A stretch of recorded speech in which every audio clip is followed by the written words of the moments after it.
Okay, well, hello, good morning slash afternoon, depending on where you are. For me, it just can be both. I'm here and happy today to be able to talk to you a little bit about the monster or the NPC token pack that's just come out. So Hello. with me, I've invited Cora. You can see from the wonderful You, picture in the corner. Just let us yeah, know I if look our audio great levels are today. good. Curious if people can hear me because I feel like we always have problems. I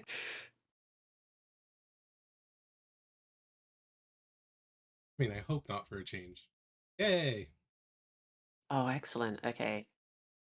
Eventually I'm gonna get good at this sort of thing. Full stream Oh, of it. you've gotten good at it. Oh, not after the last stream. Although I will say the technical difficulties of the found it. So for anyone else who is wondering, I now have a new ISP happily, and it seems to be going much better than the last stream. Well, we do like to All be soft right. spoken. So, I already have to issue a correction. You got the name of the module wrong. I mean, I don't know what kind of amateur outlet this is, but Very it's amateur. uh, it's it's the character gallery, and we have to be specific because people keep thinking it's the NPC core. And it's like, that's coming out in like a year, guys. This is out now. Go buy it. Yeah, it was very funny because we announced it, I think, a month or two ago, and we like to announce things and sort of we like to have things ready pretty soon. I think didn't we announce the beginner box like a couple of weeks before it came out or something? Yeah, well, because we did that. It was that right when we were Abomination Vaults was happening, and yeah, I think it was like a month out. 2 weeks, 14 days. Two, There we go. two Nat's here to weeks. correct. Yeah, that's what I remembered. Um, I remember because Nath and I were working on AV at the time, and we had to kind of drop it. I think I was in chapter 7, and I had to drop it halfway through, and we came back to it afterwards, and it was like, the dust is on the ground, pulling things out of the filing cabinets. Hmm. Um, but yeah, so NPC Core is a book that Paizo are putting out with some NPCs in it next year. Um, and this is an unrelated product that unfortunately was announced the same week as NPC Core, and everyone got it all confused. So we're calling it the Character Gallery, and it uses art from books that exist right now instead of arts from, books in the future. Um, there's a list of sources actually on the website page because um, the idea is that hopefully we can do more like these and use other books. Book of the Dead is one that everyone always asks for. That could be in a future pack, and we'll have a list of which books are in each one so that people know, oh, I really, really want, Dark Archives, and then they can go and look. So this one's mostly pulling from a few Lost Omens books, which is great because those are some of the best ones. So we've got, Mind the Expanse, Impossible Lands, that sort of thing. And we also have some of the pawn collections, the player characters, the GMG NPC Gallery, which is sort of the initial inspiration for the name of the module. That's where the word gallery comes from. Um, and I think you have it enabled in this world. I do. So Well, why don't obviously I? the main thing, like the last token pack we did, the Bestiary's token pack, it's the tokens. That's the main thing. If you open the I think the GMG NPC Gallery Compendium, Yes. um, they should all be mapped to it. They are. I was checking. Um, There's only like I think three that are missing. yeah, I think there's some that we have not done that we should. Like it was pointed out, someone reported like one of the Impossible Lands NPCs uh could have been mapped. So I'm going to Like have there's one from the to, Grand Bazaar, one from the Wake the Dead #5 yeah, from there's like here. a couple a couple places where we could be mapping even more than we already are. But yeah, so it, like the last token pack, it's in the compendiums where applicable. But because it's NPC focused, there's a lot of NPCs that don't have a stat block because they're just like civilians. You're not supposed to fight them. And so one of the big challenges we had with this one is we knew we'd wanted to do an NPC pack, but we wanted to find a way to deliver the artwork. Like, we didn't want it to just be a module where you download it and there's just a bunch of art in the folders and you have to find it yourself and you have to like set up all the prototype token and you have to like map, you know, the portrait and the token and find the right scale. Just, we wanted a way for that to be really easy.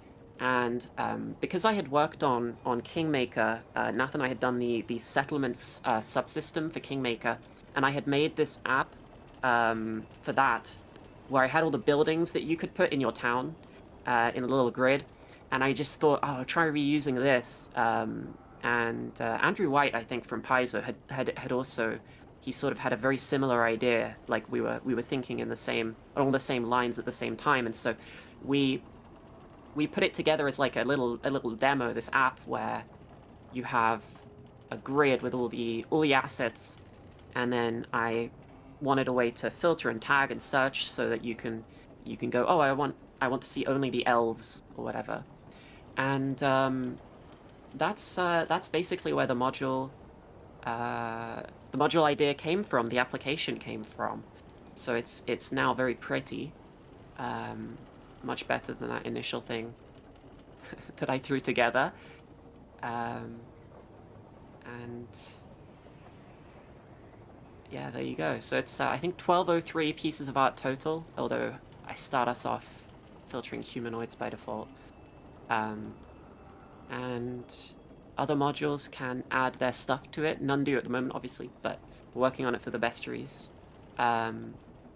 So in theory, eventually, you can sort of have, you know, if you own Abomination Vaults or if you own the other token packs that we've worked on, it would all be in one central location and filterable with the same sets of tags and things like that. Be very cool. Obviously, the more expandable, the better. But as Yeah. a first go, it's kind of incredible. Yeah, I really am. I'm very happy with it. I think, you know, there's some stuff to, some kinks to iron out, some things. Well, I think one of the things that's really great is it's one of those things, I think, when you show it to someone, especially a GM, I feel like they instantly are like, oh, thank goodness. You know, like, oh, that's going to save me so much time. And then they often have really good suggestions of, oh, and it would be even better if it could also do this. And so I've had some really great conversations with people in the community where they're telling me, oh, well, you know, I would really like if it could do this specific thing. And I hadn't even thought of that, but like, it helps out their workflow. So that's quite fun. We can refine it, we can build on it, and you know, make it even better, and add even more art to it. So I think it's really exciting. I think I'm gonna have to hijack the stream for just a second because something that we've been waiting for was just announced. So Ooh. we know that there's been a little bit of controversy over modules and what's going to happen because of the community use programs. So Pathfinder system itself, as well as sort of everything ancillary related to Foundry that was directly being developed by the team, the development team, has sort of been protected by these changes to the community use program. Well, Paizo has literally just announced, thanks to some reconsideration, and I'll say, you know what, that's actually pretty big on the part of their executive team and on the company as a whole. They've sort of reflected based on some unintended consequences, especially surrounding digital tools and how they were sort of added to the new fan content policy that had come up. So they've just literally announced right now that the community use policy as existed has a couple of minor clarifications or changes to make the policy easier to use, but it looks like it's now coming back. So I provided a link to the blog that just went live. I did actually ask if Paizo wanted to come on this stream and talk a little bit about it. Unfortunately, there was nobody available. But yeah, so for anyone who was wondering, there we go. So that's all changing. I'm sure that we'll get more details coming out soon. So you know, really, really good. I'd like to thank in particular all of the module developers who work on the Foundry modules, who gave feedback and gave contact information and spoke with Paizo about some of the difficulties. that they were going to incur trying to build stuff for the Pathfinder system for free for the fan base community, and for all of the fan base for sort of its impassioned, look at what we've done with what you let us do. Please let us continue forward with this. Yeah, I think I that's think even outside of Foundry devs, there were other tools, like I think, was it Hephaestus, the Starfinder character builder tool, was quite a high profile one. Lots of people who volunteer tools for the community to use that were sharing their sort of side of the story and explaining how it impacted them, and it's really nice to see that Paizo have heard that out and sort of adjusted their course. yeah. A Um, lot of the decisions that Paizo made, I definitely understand where they were coming from, but it just a lot of the changes did not fit with the digital mindset, and especially when it came to our translators. And I want to fully point out that the translators who were working on Founders were the first ones that came and said, "Hey, we've got a really big problem with this. We're essentially not going to be able to do anything for all of these other languages that we're supporting." And Paizo did immediately recognize, "Oh, that's a huge gap that was missed." So it's really good on them for reconsidering. And like I said, I'd like to thank everybody, both at Paizo and within the community, who was able to go and provide useful, positive, constructive feedback so that Paizo could sort of adjust and rethink some of what they were doing. I'm sure there'll be changes in the future. I definitely believe that Paizo deserves to protect their IP in ways that they see fit, and that some of their plans, especially in the digital arena, it's not that they were necessarily bad plans, but there were a lot of sort of flaws and holes and real difficulties that both content creators who were going for paid modules or for Patreon based options or even just free things for the community that kind of fell through the cracks. And you mentioned in particular Hephaestus. I know that I've spoken a great deal with them, and I know that they spoke a great deal with Paizo as well, panel meeting. And I can't I wasn't involved with that meeting, but I can't believe that they wouldn't have had such a massive impact. So there's one person to really thank from outside of Paizo. And I would like to personally thank their digital projects lead inside for really championing these cause and listening to myself and other members of the group. And anyways, big important news. Glad it came out. It was nice that it happened on stream. But really, let's take the focus back to our character gallery. So let's pull it up, and why don't we pick a random character to try and design or find? I was just thinking maybe I should go and pull up one of my one of the PDFs for. Let's see. I'll pull up the Mosquito Witch. Lots of NPCs in the Mosquito Witch, and the thing with a lot of the uh, society stuff, that's where I always found that this character guide that Foundry and Cora helped to sort of really pull together would be amazingly useful, because you just don't get all of these NPC pictures, and you just get something that's like a description here, a female gnome barber. So I can go and I can select gnome, and are any civilians? Okay, gnome civilian. And I can just sort of just go through and look. Do any of these look particularly like a barber? I think there's a gnome with a big pair of hedge trimmers that could be an Yeah, extremely dangerous barber. get off the civilian one. Yeah, the fell gnome. Yeah, But I mean, especially if you're there. just looking for sort of like a headshot.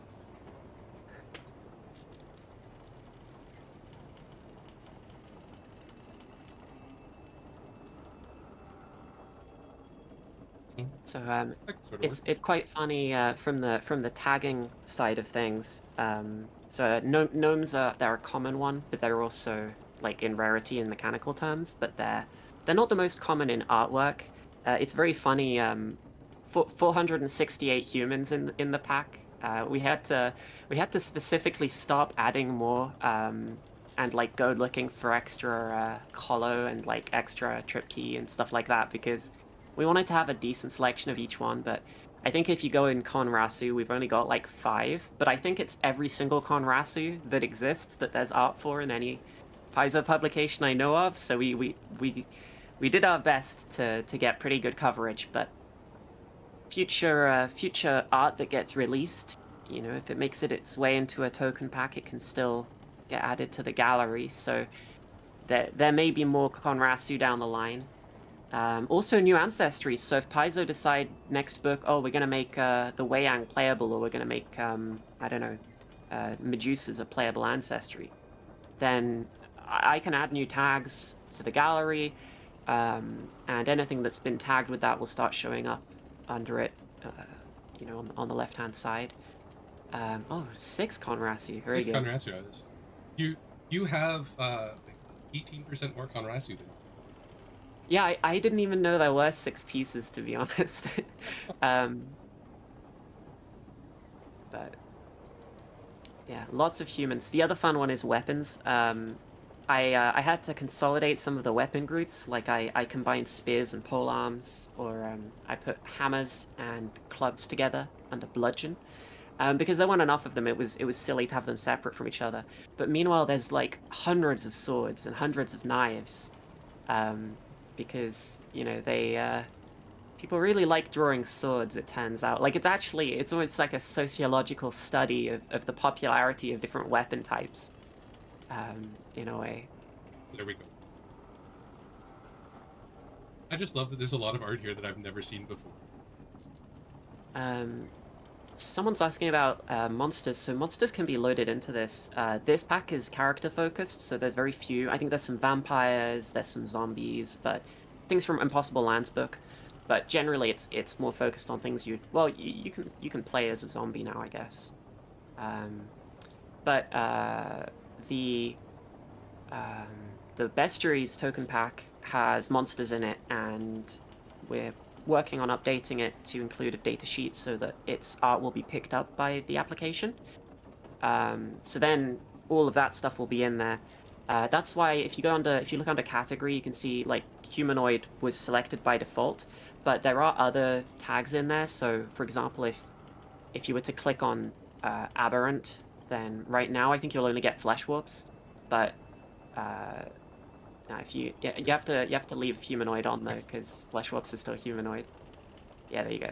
So right now aberrant you'll only get flesh warps, but in the future you could maybe get I don't know, Algholthus. Why did I pick something so hard to say?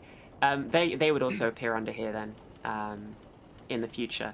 In terms of keying off of their stats, like their mechanical stats, I hadn't really planned for it, because one of the main points of this is that it's not tied to character sheets. So it wouldn't be useful, you know, if you've got art of a dragon and you want that dragon to be a level 20 named character that has studied, you know, magic for 100 years, or you want them to be like a lower level dragon, it's the same as with a human, right? Like the level isn't inherent to the art. You can have a human who's really, really, really strong and they still look like a human.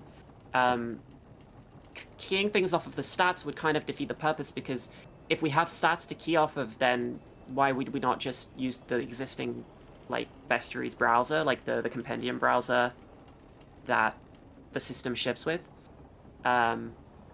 So this is more about having all of that artwork decoupled from stats, so that say you homebrew a new creature and it's like a horrible aberration, a horrible monster. You might want to click on aberrant and look at the tags and look at the creatures and go, oh yeah, I'm going to use this art, and maybe that art belongs to a level 4 aberration and your aberration's level 8, but you don't care, right? Like you're homebrewing. No, it's just art. You're doing your thing. Another useful thing for having monsters in there is if you're playing like a summoner character and you want to find a nice eidolon, maybe. You could click, I don't know, undead, and see all the possible undead creatures that you could choose for your eidolon. Or you want to have a Leshy familiar, you can use the Leshy filter. Leshies obviously are also playable, so it's another reason to not draw a strong distinction. Yeah. Oh, look at him. Look at him. Yeah, because with leshies and then things like animal companions, undead like skeletons, and you know, if you use the battle zoo thing for playable dragons, the lines between what's playable and what isn't playable are kind of thin in Pathfinder sometimes. So having everything in here and then using tags to find it works very well, I think. In terms of adding your own artwork, it's theoretically possible. So we built it so that other modules can add their own artwork. So anything that a module can do, a user can do, because a user can make a module, because Foundry is a moddable platform. And the module wouldn't need to be very complicated, like a normal person can do it. You don't have to be a crazy coder. But it's not. We aren't currently thinking of it as like a feature that every user will want to make use of. It's more like an advanced, like, enthusiast feature, and we Yeah, want to improve that. We want to make it easier to use, but that's going to come in the future. So right now, it's more of a. It is possible if you're willing to, if you're willing to tinker with it a little bit. it very much sounds like when we introduced part of the system where if you typed a single character wrong, it bricked the entire character. Now we've got a front end. So I think this would be sort of a great future plan. Perhaps more work for Free Project Friday. Yeah. One cool thing Yeah. I did want to show that I saw. So from season 1, there's a character in 114 Lines of Katapesh called Kip the Druid, and this is the art that Paizo uses for the Druid. So the cool thing is you can sort of find it. He's right here. If I remember right, you just drag it to Oh, the token, wow. and Write that down. See, I don't play Pathfinder Society. I need you to tell me, because I can map that to the actor in the compendium. I'll write that down. yeah, and so there you go. You can just sort of drag it over, and it's not specific to an actor that's created. I mean, I could create, you know, oh, like we wanted to create our new Eidolons. Create the new player character. I don't have the module. We can do the same thing. We can look up our Leshy. We can make Jackpot. Drag to the token. Say that yeah, I want to change it.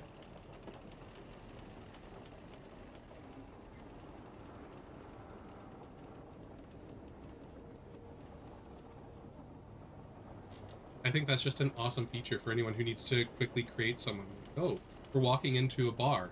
It's like, uh-oh, I'll quickly make a bartender. Bartender. Here are the tags. Barbarian. Merchant, maybe? Here we go. Walk in and you find a dwarven merchant offering you a drink. So I just like this because it's going to let me do a lot more stuff on the fly. Just being able to pull it up and say, yeah, oh yeah, I'm looking for this particular. And Yeah. I do think like the more that gets integrated with this, I think it's just going to be phenomenal. I think tons of people agree. Yeah, Ways to add definitely. Like, characters in. there's a lot of space for, I don't know, improvement, optimization in terms of things like how the tags are used, which tags are available, because in a way this is like the first version, but I can tweak what I've tagged with what if there is a mistake or if there's a missed opportunity. We can refine it, and also people will sort of get used to it as well, because the the types of tags that there are. I don't want it to be too overwhelming by having too many. Also, if another module adds more art, then the more art there is, the easier it is to find things that meet what you need. So I think over time it's just going to keep getting better and better, and more powerful for finding exactly what it is that you're looking for. Oh, absolutely. I mean, already. So some of the features that we can show off, if you start up in the top corner, you can see what source book the material came from. Then if you want, you can either change it to the token or to the artwork itself. Or say you're doing Theater of the Mind and you just have a scene up and a random character walks in and you just want to show it to your players. You can pop it up and click Show Players. So there's lots of other use for this other than just making the token, but you can also just come down here and create an NPC token, put in the very basic stats for it, and there you go. Yeah. It's There's some things we've been thinking about as well. Like, I would like, it's tricky, But I would like it if when you clicked create new actor, it would ask you what type. So then you could be like, oh, I want to make a familiar, or I want to make a player character. That would be cool. It's a bit tricky because we Be very want it to be system system based. agnostic. Like we want the module to work even if you're playing like D&D 5th edition or Starfinder or whatever. So we need to work out how to do it, properly and cleanly.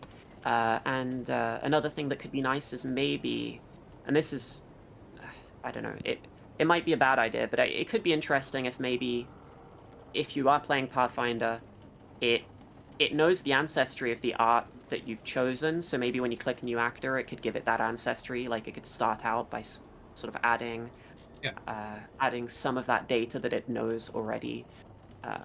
Or in Some particular, things like that say you bring over something like a gnome. I mean, it's easy for you to switch.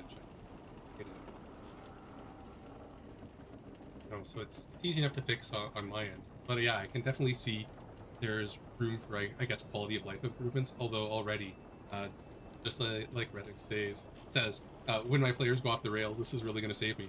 Yeah, I can't agree more as someone who's run hundreds of sessions. Sometimes this is just exactly what you want. I one of the reasons that I was so eager to do a module like this is I've been running Strength of Thousands, which it's set in the Mwangi Expanse, and it is very difficult to find art of characters with darker skin tones in general, like in fantasy settings. If you want to have like a darker skinned elf or something, and if you try and use Google Images, you'll get a bunch of like dark elf or drow or whatever artwork, and it's very difficult to find art that's thematic and that fits the character and that fits the setting. But Paizo have actually made a whole bunch of really, really great art.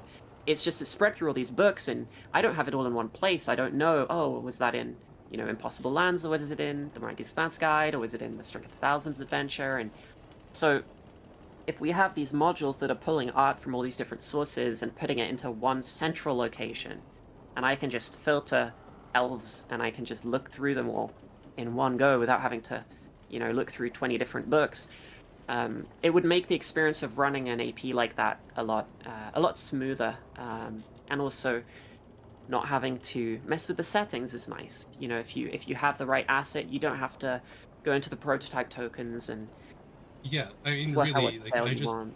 I just pulled in an acolyte of Nethys, and then I dragged new art on because I wanted him to be a goblin. And it Yeah. just the whole actor is still here. I just replaced the art, done. And I could leave that as their token, but maybe you're at a monastery or something. A bunch of acolytes.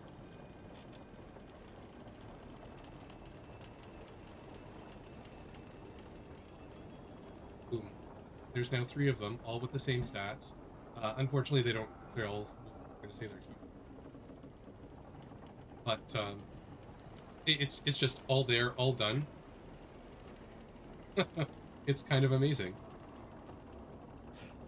Yeah, we actually we got the Chansha World Guide in just on time. Like it was just barely we got the files for it just barely in time for it to be made, included in this module. So we actually have some very current, like very recent publications in here, because Paizo were very quick to get those to us. It's really cool. I can't remember. I don't think we have Howl of the Wild. I think that came out after the cutoff, like after it was too late to add new sources.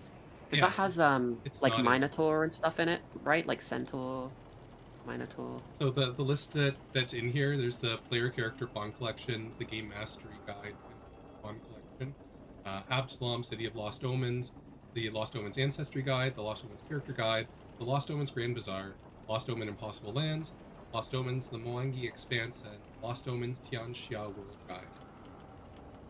I think Nice. Yeah, and probably then a couple other stuff from around. yeah, there's some other source books that we like, especially some Pathfinder 1 ebooks that we pulled one or two pieces from. So like I mentioned earlier, Conrasu were one. There was another. There are a couple of others. Well, let me try and think. Some of the ancestries are very. Loma? Galoma, apparently we had all of it. Like, I think there actually just isn't any other Galoma art. There's very little. They're they've never really featured. I can't, because I don't think that there's been any Galoma NPCs in anything I can think of either. No, not really. It's just Shisk as well. They're quite rare. Yeah, there's 2 of them.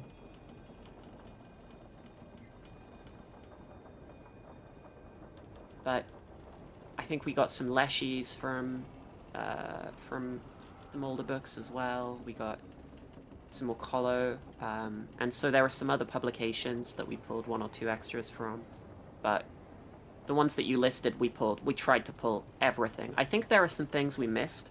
Yeah, well, so here's we're one, going for back. example, from Extinction Curse. Looking for Yeah, one. that's right. Yeah, so we tried to fill in some extra Leshies because they're common now, right? They've been changed in the remaster. So in response to that, Spartan and I tried to add more Leshies. We specifically, I ordered Spartan actually. I said that you have to put in more Leshies. It is requested. More kobolds too, because they're common now, right? They've been moved to core as well. Yeah, we've got them here under the. They've been common Pathfinder Society for a couple seasons. There's some new kobold designs as well, right? Because now they are not always draconic. So they're mostly draconic in this pack because most kobold artwork is from before that change. But we do have, I think there's an Earthright kobold in here somewhere. There's and Howl of the Wild, I think it has the Fey kobold, I think. Yeah, Earthright kobold, there he is.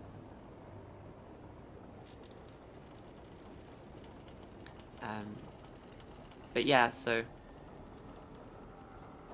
it's gonna be interesting. I'm really optimistic that I think, you know, if people like this, if this is a good module idea, I guess, I don't think that there's any reason we couldn't keep doing it. We couldn't update our other modules to support it, but also do new token packs that use it.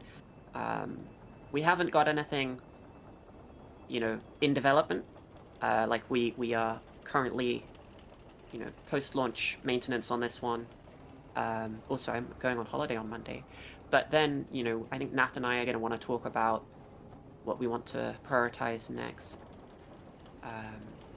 Yeah, I think this is something that once it's a bit more extensible, I'm not going to commit metamorphic stuff, but I happen to know that quick, and I think that regardless, they'll probably go back and link.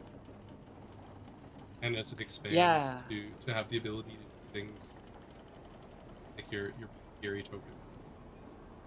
Well, yeah, because they've made all these excellent tokens for, like, I don't know, their adventures and the Pathfinder Society modules that they do, things like that. They've got all these really great tokens and character artwork from all these sources, and people already own them, people have already bought them, and so it's nice to it helps boost those modules as well, because then maybe I feel like it could be an extra selling point for them, maybe if people knew that they would get to keep using the art outside of the adventure very easily.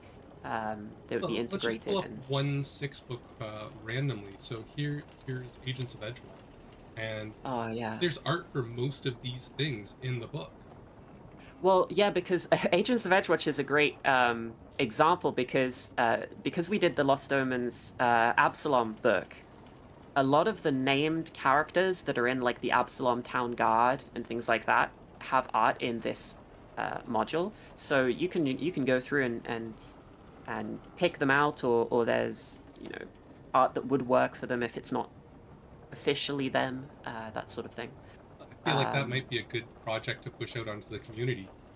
Go through all of the series and see if any of the token art in the new module matches up specifically, like I did with Kip the Druid. I will add this. I will do these. I just don't know them all. Like, I can't read every book, so I don't know. But if you play Pathfinder Society and you notice that we have art for an NPC in a society, like the art that they were given in the book, or in an adventure module, then let me know, write it up as an issue or comment it on, an issue on the premium content issue tracker. Maybe we can just And make one I issue for can... everyone. Otherwise, Yeah, you I might end mean, up with about 500. right now I have a single issue. I can just link it in chat maybe. That's probably the best idea. So if you see art that So you you just want linked, comment. Oh, I can't send chat. Well, it's issue 652, 652. And yeah, if people find stuff, comment it there.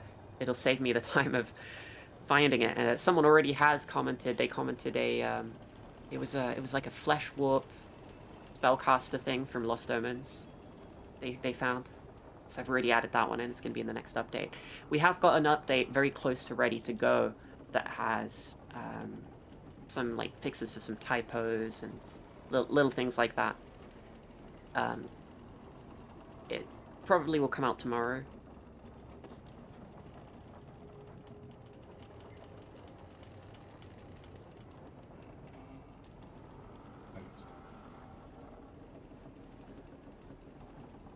because you're right, I don't want people to be. I think that would be a horrible disservice. Because honestly, when I knew this pack was coming, my biggest thought was PCs, and the first thing I did was I'm actually going to be playing as a player, believe it or not, in Pray for Death. So I was trying to find an elf that would fit my Red Mantis. Well, I think there is a Red Mantis assassin, but There of is course you a found. Red Mantis assassin. Yeah. Well, it's an assassin because I Yes, it spelled is. it wrong. But that's fixed already in the upcoming version. Fortunately, I I need an think elven one. Yeah, I think if you were to add the outcast tag, you would get some crimey looking guys, some villainous looking guys. Oh, I haven't done that. Let's see what. Yes, the most evil acrobat. Why is the Oh, it's because she's like a Mission Impossible cat burglar type, you know. So yeah, this is the one where I have like the criminals, the roguey types, the villains, the Definitely would need. evil necromancers, and so there's, if you wanted to play like an assassin type character, I think there'd be a lot in here that would be fitting. And then maybe you want to specify, well, I really want to be using a sword. Oh, you just I did did. that. I have stream delay. Unfortunately, to go um, with elf, sword, and outcast. oh well, there is one. There is one. So you can see, like, obviously the nature of these things. It's like a Venn diagram. The more specific you are with your filters, the fewer options you'll have. But you can play around with that and see what else there is, and more art shows up as well, more results there'll be for each thing. So that's cool. I think a lot of these would work pretty well for an assassin if they're in disguise. Oh, this one could totally fit with the red man. Doesn't have the mask. Elven, which matches, and then the sword, you can't tell that it's not. Ooh, I think that's a mistake. I think she's tagged elf, but she's an Iuverin. I should fix that. Shake my head at you. Yeah, I don't know. It's crazy.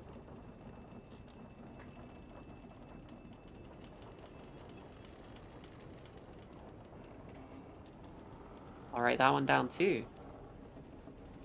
Yeah, so obviously because the tagging is manual and there's 1,203 pieces of art, there are gonna be some little mistakes sometimes, but that's fine because I can update it.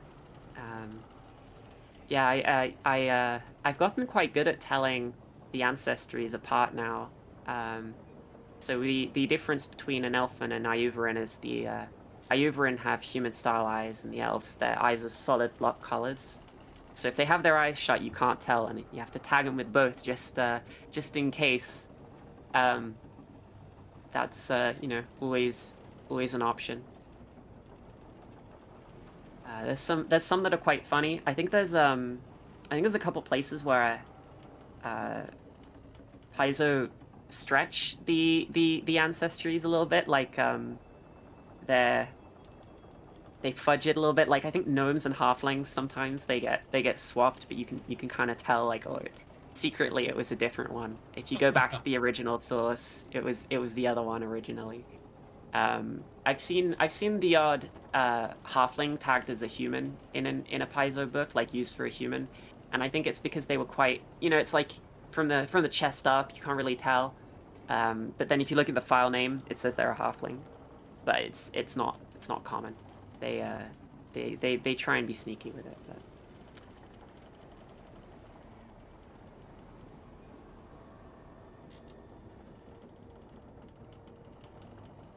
Obviously, the answer to that question is yes. If you take yeah, a random image and ask Cora what ancestry, I could tell you what I would label it now. I might not agree with 2 weeks ago. Part of the problems is that after doing 1,203 of them, you start drifting. Like you start, I don't know. There were a couple of times when I realized that the way that I was internally defining a category had expanded over time, and I had to go back and do some old ones again. Like one of them is this like I had for a long time there was a category, a family, I called it, I think, wanderers or travelers or something, and it was for like anyone who looks like maybe an explorer or like a ranger type. Maybe they're dressed for going out in the woods and hunting some animals or something. And like I was labeling them for a long time, and then I started realizing that it maybe wasn't necessary. Maybe I could because most of them are holding a weapon. I could put them under warriors. I don't know. And so I ended up going back and redoing those guys, putting them under warriors. But maybe I'll change my mind. Maybe I'll bring that category back one day. I've got to try and not change it too much, because now after people are using it, they'll get used to it. yeah. I don't want to throw them for a loop and change everything out from under them. Just wait Does it until have any someone opens Naga? up an issue telling you to change tag. Just We have the what are they called again? Nagasi, the playable snake people. I was playing around. But we don't have any actual Naga. Are they even were they removed in the remaster or just renamed? I want to say that it was I don't think I'm there's not any sure. they've got both ways.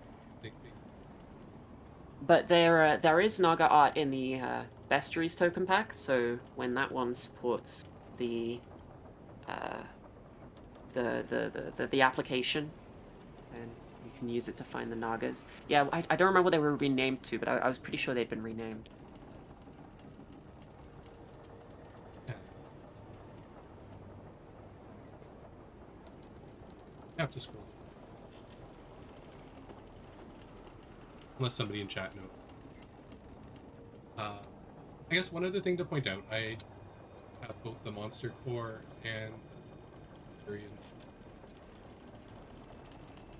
So some of you who have installed the bestiary token pack and then installed the Monster Core token pack might be missing some art from your Monster Core. So it might be a good time to go and show you the new setting that exists in Core.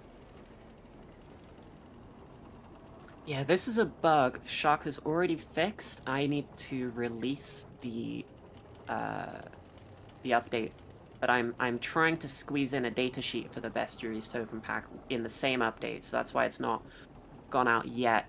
We messed something up in the when we swapped over from the old mapping functionality to the new one. I accidentally left in some creatures we don't have art for, like in the mapping, so we're resetting them kind of to the default. For now, as a quick fix for anyone, just for compendium art for your load order, just set Pathfinder tokens Monster Core to 1, and we'll use that as the highest priority, so it'll avoid any of them. Yeah. Put Monster Core above, and it'll fix the problem, and then probably tomorrow we'll release this fix. I think we're gonna make it so that the Bestiaries token pack has a low priority. Like, you can give it a starting priority, so if you don't change anything, it'll appear later, because our logic is, Monster Core is more recent, so it should probably appear Yeah. So with for higher anyone priority. looking where to change this, you go to your configure game settings, one right here, here's, and then under core, just come down to compendium art, and click on configure art, and you'll get the style. And so that's how you can set the priority. This, I think, is actually a really neat thing, because I'm guessing that other modules can hook in. And let's say you're a huge fan of Battle Zoo and want to map some of the Battle Zoo monsters to some of the Monster Core tokens, and you want that to override the Monster Core pack. Then you could just take that artwork, set it to a higher priority, and it would select those first. And then it would look at which ones don't have it, pull the ones from Monster Core, sort of waterfall down. So it gives you a lot of flexibility. Or people could make, I don't know, Monster Core token replacements, and they could throw that on. Or if you want the old style, you can just move the bestiaries to the Monster Core, and then the old mapping will overtake that part. This is something that Kim worked on. He was inspired by Shark's work on the system side, and we sort of ended up adopting it into core, because I think it was a situation where like 4 or 5 different game systems had all re-implemented Shark's initial feature of the compendium image mapping, and it was a bit silly. We were like, well, okay, if everybody wants this, let's maybe move it into core and adopt it a little bit. So you know, Shark was hired, and Kim moved the thing in, and now those ideas, you know, Foundry will benefit from for all systems, for all users. That's pretty cool. And you know, there's a lot of benefits to it, and one of them is, like you say, the priority that we can configure like that. I'd love to see in a future version, I'd love to be able to declare several mapping files in a module, because I think it'd be really cool if I could declare my bestiaries file and my monster core file separately in the bestiaries module, so that then users could be like, oh, well, in the bestiaries compendium I want the bestiaries tokens, but in the monster core compendium I want the monster core tokens. Like, it'd be cool if you could sort of do it per compendium or something, you know, if you had a bit more control. But we'll see. I'll float the idea with people, and maybe I can convince someone with the power to make it happen. I'm gonna wait for someone else to extend it. Say I need a bunch of commoners. I could select a bunch of tokens from here, and then that would generate the random. Right now, where you have the artwork, drag and drop, and you get, you know, a different variant art off of like town person _1 versus town person wild card right. I mean, I did it pretty quick with the what, you know, when I did my sort of acolyte. It was super easy for me to just sort of try to get new.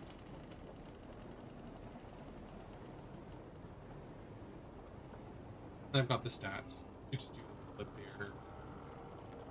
Token in. You could, yeah. In the version we'll be releasing probably tomorrow, you'll also be able to, you could drag out all the tokens beforehand and then apply it to each one after they've already been placed, and it'll update them on the scene. Currently it doesn't do that because technically placed unlinked tokens don't have prototype token settings. Like, they just are a token, they don't have a prototype token. So it wasn't working in the release version, but it will be working. It will be working tomorrow. That's exactly. Did I say I was going on holiday tomorrow? I meant next week, like Monday. So I guess, you know, Saturday really, because, you know, did I say tomorrow? I'm already there in my head. Will that conflict with the feature that tokenizer comes with? No idea. That's. I don't know what tokenizer does related to this. I thought that was a mod that made a token.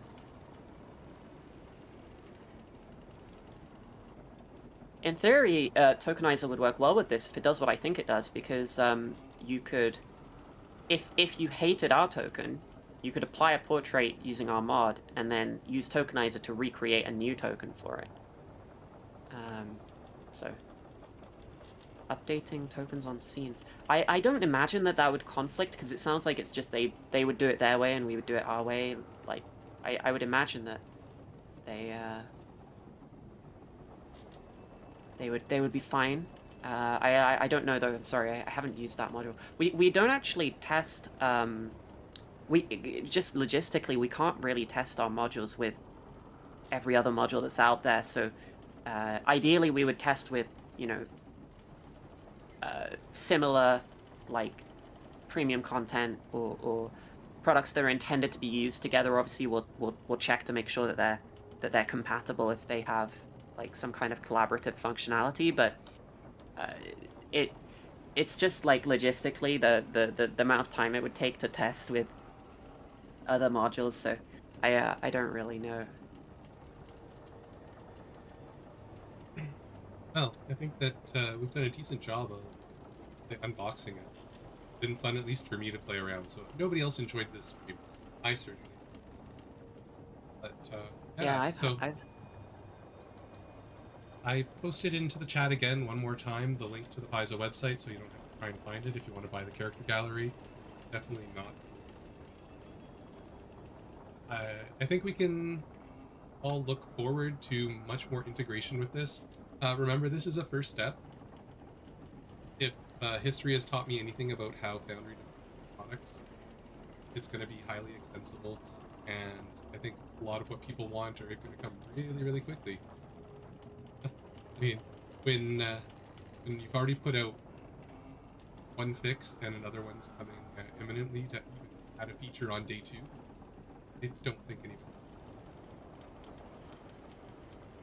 Yeah, I hope people like it. I mean, we have the advantage of, as far as I can tell, it seems to have been a very like easy launch. Like we didn't have any big issue.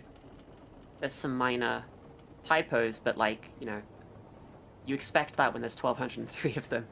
So we're gonna keep uh, improving it. And I think there's if you end up buying it, thank you. I hope you enjoy it. If you find any issues, if you locate any Pathfinder Society NPC that we have art for that I can map in the compendiums, then let us know.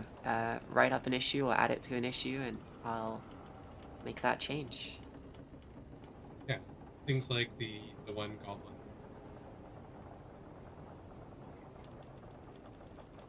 Yeah, AP art would be able to be delivered through this as well. That's definitely a thing that could happen. I hope everyone else is excited as me. And again, the other big news that I talked about pretty much the second that it got released was Paizo's reversion to the community use program. Really glad to see that. If anyone wants to read about it, I'm sure there's going to be a lot of discussion about this forward this weekend and ongoing. A great instance of once again Paizo showing how its community and is willing to reassess its position to both protect its IP and ensure that the community that it's built because of its generous bit on them, and I think job on Foundry, the character gallery. I'm excited to see what people are going to do with it and see how much forward. All I'll say is please don't pester the system or especially Foundry itself for more features to this. Just promise that coming. Heard some plans on the live stream already, so take it as read that already the enthusiasm has been noted. Other than that, thanks to my special guest Cora for chatting. Thank you for having me. That's the staff and stuff. So with that, if there are any final questions, I will promptly ignore them. Bye, everybody.